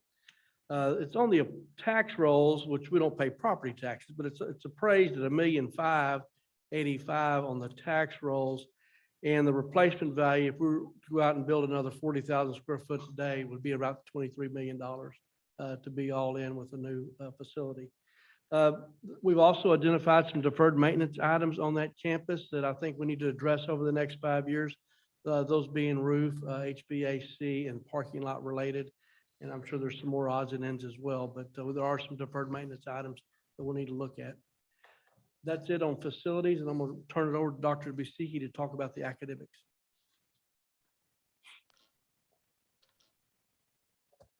Thank you, Richard. Trustees and Dr. Hensley, about Schulenburg. In the fall of 2019, we offered 40 sections of academic courses at the Schulenburg campus. Again, like with Seeley, we had 20 traditional setting classes, 3 IVCs that were generated from the Schulenburg campus to other campuses. Again, like with Seeley, very, very likely that the Schulenburg campus was broadcasting to the Seeley campus. And that the reason for that is to balance out enrollment and make sure that we have an efficient enrollment. And we had also 17 IVC courses that were generated elsewhere that were then taken by the students in Schulenburg. As with the Seeley campus, over the three previous academic years, 19, 20, 21, also what is noticed is that the students that declare themselves as Schulenburg campus students, the vast majority are taking online classes, 79.6%, and 16% are taking face-to-face classes. I would like to pass it on to Vice Chancellor Anderson on dual credit and workforce. I might also share the information on dual credit in that area. We offer four college courses at the Flatonia High School for the Flatonia High School students in the Schulenburg campus. And we also have a history class in Flatonia High School that we credentialed one of their faculty to teach that class. That's the information that I have on dual credit. Thank you very much, Shay. Thank you, Vice Chancellor Basicki. Trustees, Dr. Hensley, the next two slides will be current information as it relates to credit-free workforce in the Schulenburg area. You'll see that certified nurse aide with an enrollment of 8, CPR, we have an enrollment of 6, dietary manager enrollment of 7. The next one, the electrical apprentice, is a very impressive number. These are 11 individuals that are registered with the Department of Labor to complete their journeyman apprentice in electrical trade. The next highlight would be the medical aid refresher with an enrollment of 8, and we'll transition to the next slide. In terms of credit-free or leisure learning, Schulenburg has been relatively active with 5 language courses as relates to Czech as a language. And within the leisure learning, we have 6 leisure learning courses. Some of the topics would be quilt block painting, which has an enrollment that is allowing it to run, mosaics and art, and creative and unique holiday card creation. So those are some of the leisure learning classes in Schulenburg as well. Now with that, I'd like to just look into the future of February and mention that we will have a comprehensive Blinn College District technical education, workforce education comprehensive update as it relates to district-wide numbers. With that, I will hand off again to Mr. Feldhake. Very good. And so I'm back to talk with us about enrollment again for the Schulenburg campus. Again, some information out of the master plan. Gensler again did an analysis of where our students from the Schulenburg area are coming from with the drive radiuses of the 20, 30, and 40 miles. And you can see by the dots, the vast majority of those are coming from that 20-mile radius around the Schulenburg campus. Also looking at campus growth projections as far as the growth around the Schulenburg campus, you can see that Schulenburg campus is in a 0% growth area. So it's a very minimal growth in the population around Schulenburg. And then of course, the demographics of the area codes where the students are coming from, you can see that those students are coming from the area codes served by the Schulenburg area. When it comes to the growth projection from the master plan, we're seeing some very similar numbers that we saw there at Schulenburg, and that we've seen a decline from the 2011 through the 2019 timeframe, with some ups and downs in there. But in general, we have a decline. And then we're also looking at various factors that Gensler analyzed to help look at what a future growth rate could be. But the average of those factors is a negative growth rate for Schulenburg. So we're seeing negative growth even in the future projection on this. With that, I will turn it over to Mr. Cervantes for the economics.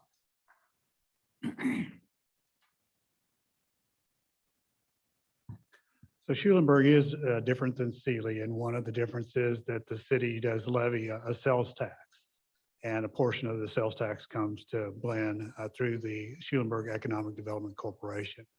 Historically, we received 75% of those funds. There had been some discussion that would reduce that down to 50%. And you can see the amounts that we received in fiscal year 19, 77.3 thousand, and then it went up to 87.6 the following year, and then dipped down to 29.5 thousand in fiscal year 21.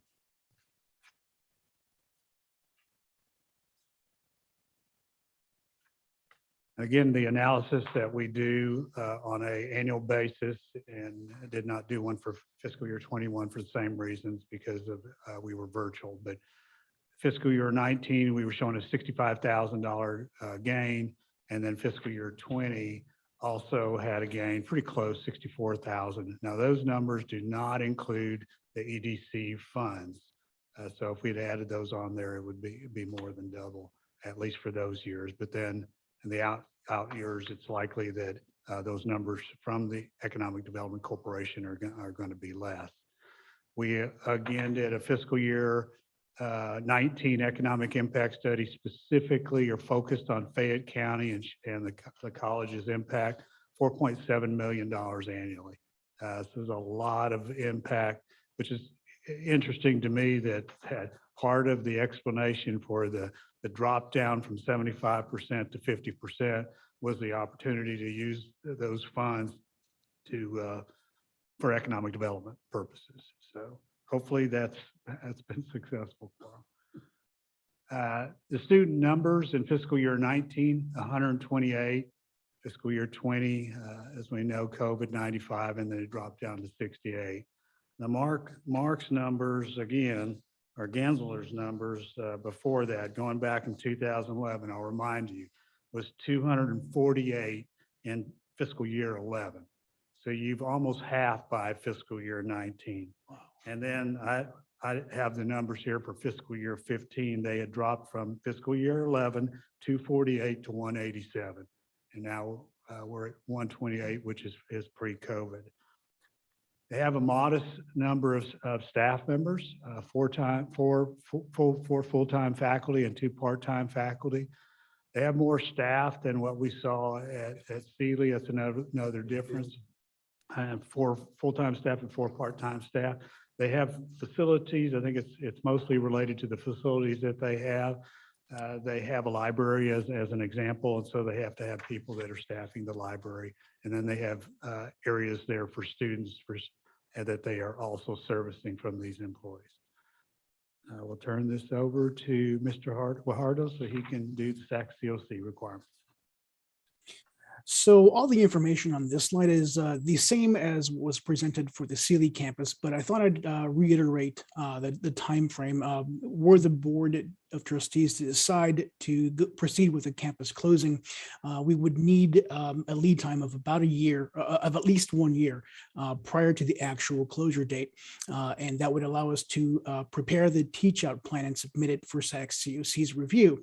And again, I also want to reiterate that the campus closure refers to the point in time when we stop receiving new students rather than closing campus down. Those are 2 different ideas. So that's my time.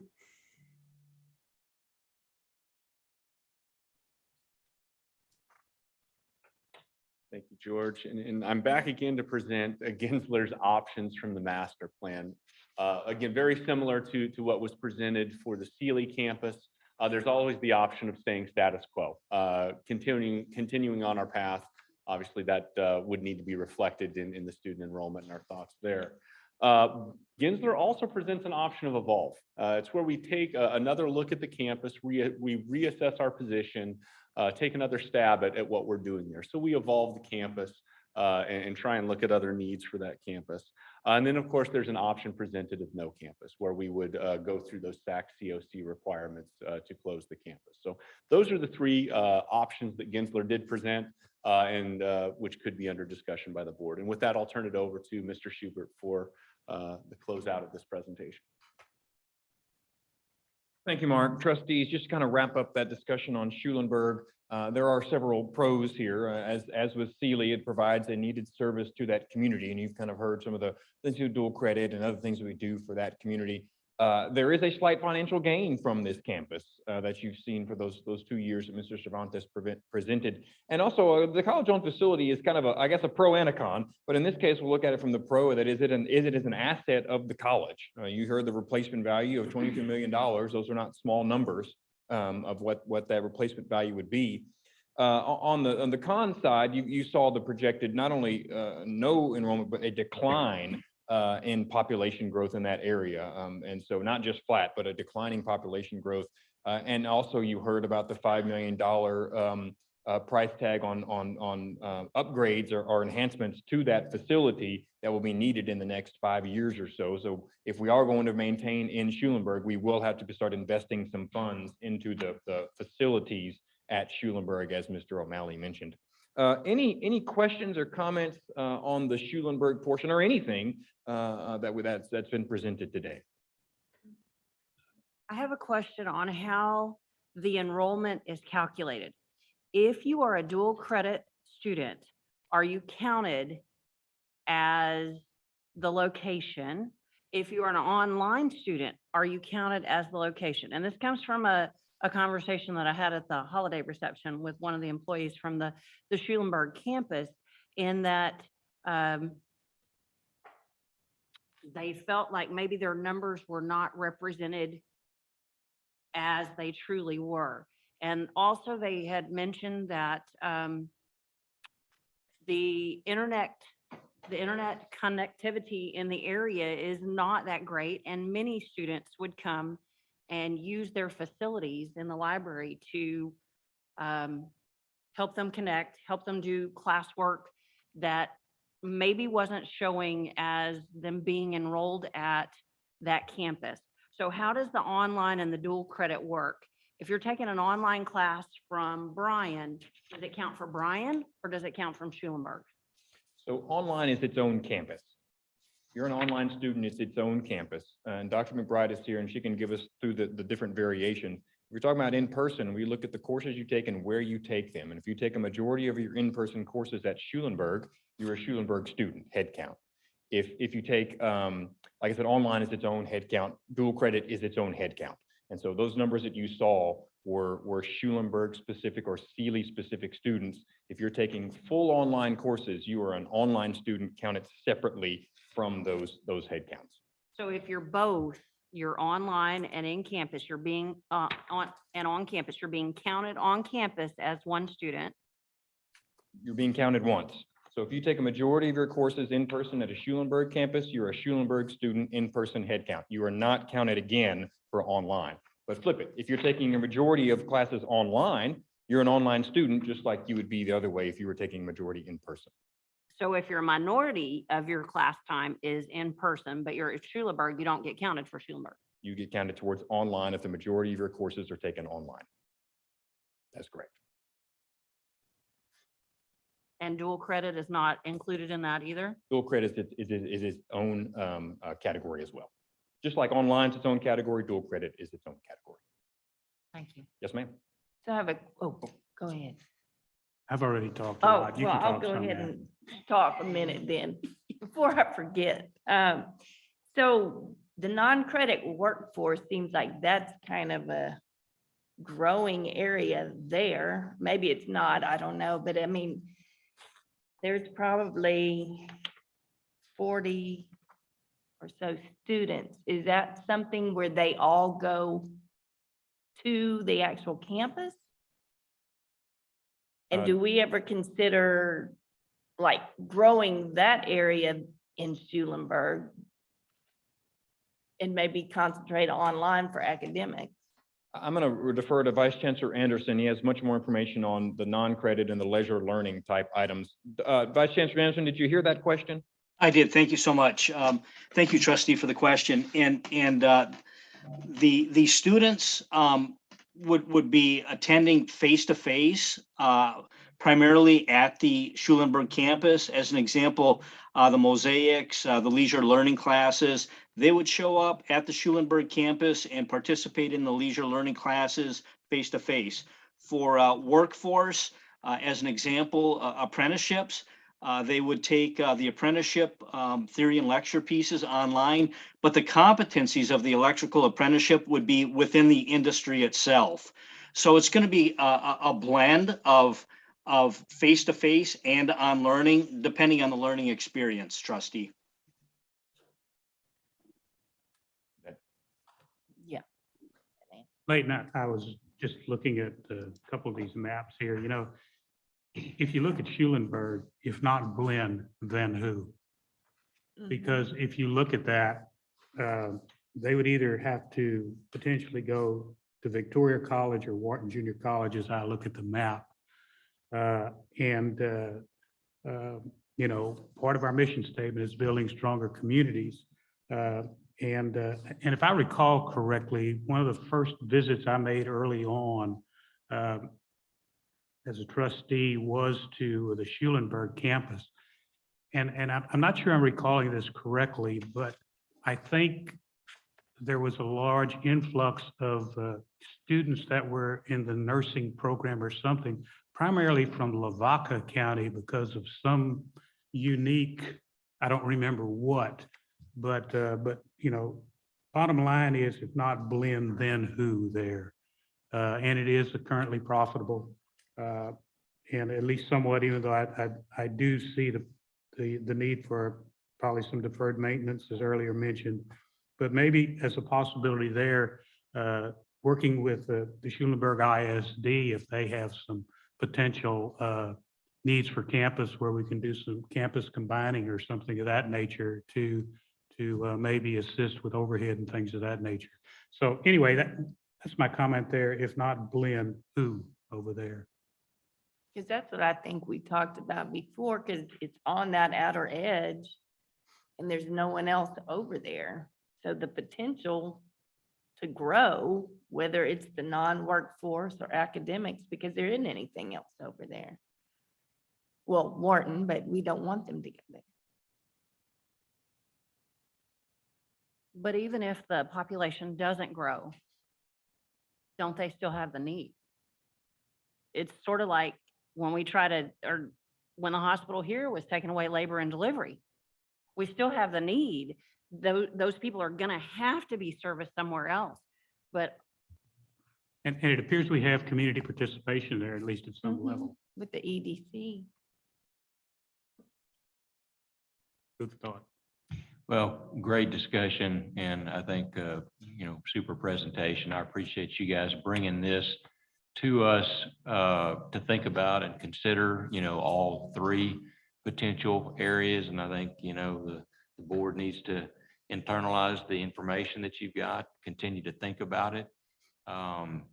You know, obviously the Waller area is a high growth area, and part of a consideration is if we turn attention to doing something in Wharton, does having these small satellite campuses take away from our potential ability to really focus on that growth area and do it excellently? Or can we just continue to still have small pockets in different areas and still take care of everything that we need to take care of? So these are things that we have to think about.